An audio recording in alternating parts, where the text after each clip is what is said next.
রবিবারটা ছুটির দিন হলেও সেইভাবে আমি রান্নাবান্না বাড়িতে করতে পারি না, কারণ সকাল সকাল আমরা তাড়াতাড়ি কোনো রকমে এক তরকারি ভাত কিংবা ডালিয়ার খিচুড়ি এরকম কিছু রান্না করে ছুটি কাঁচরাপাড়া মিঠাইয়ের নাচের ক্লাস থেকে বাড়ি ফিরতে ফিরতে বেলা 5টা বেজে যায়। তো 5টার সময় বাড়ি ফেরার দিন এই রবিবার স্টেশনের উপর দেখি এক ভদ্রলোক প্রচুর গঙ্গার পাঁচমিশালি মাছ বিক্রি করছে, যার মধ্যে এক ভাগে দেখলাম প্রচুর পরিমাণে বড় বড় চিংড়ি মাছ, পাবদা মাছ, কাজলি মাছ, ট্যাংরা মাছ রয়েছে। সেই ভাগটাই আমি নিয়ে বাড়িতে এসে চটপট করে বেছে বুঝে একটু ফুলকপি আলু দিয়ে ঝোল করলাম। কি দুর্দান্ত যে হয়েছিল খেতে, সবটাই খাওয়া হয়ে যেত, তাও মিঠাইয়ের জন্য অল্প বাঁচিয়ে রাখলাম যাতে ও সকালবেলা খেয়ে স্কুলে দিতে পারে।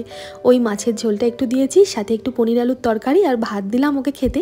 আর স্কুলের টিফিনের জন্য বানিয়ে দিচ্ছি স্ক্র্যাম্বল এগ, যেখানে 2টো ডিম, একটু দুধ, একটু গোলমরিচের গুঁড়ো আর লবণ দিয়ে ভালোভাবে ফেটিয়ে তাওয়াতে সামান্য মাখন গরম করে এই স্ক্র্যাম্বল এগটা আমি বানিয়ে দিলাম। হালকা করে ভাজছি আর একটু ক্যাপসিকাম বেশি করে দিয়েছি কুচিয়ে। এটা খুব বেশি শক্ত করে ভাজলে হবে না, নরম করে ভাজতে হবে, তবে খেতে ভালো লাগবে। বেশ পছন্দ করে এটা মিঠাই খেতে। সাথে আমাদের বাড়ির কাছেই কালীনারায়ণপুরে প্রচুর পানিফলের চাষ হয়, সেখানকার পানিফল এগুলো খুব টাটকা। সাথে পানিফল দিলাম আর একটু বেদানা দিলাম আর 1 বোতল জল তো আছেই। কেমন লাগলো আজকের ভিডিওটা জানাতে ভুলবেন না।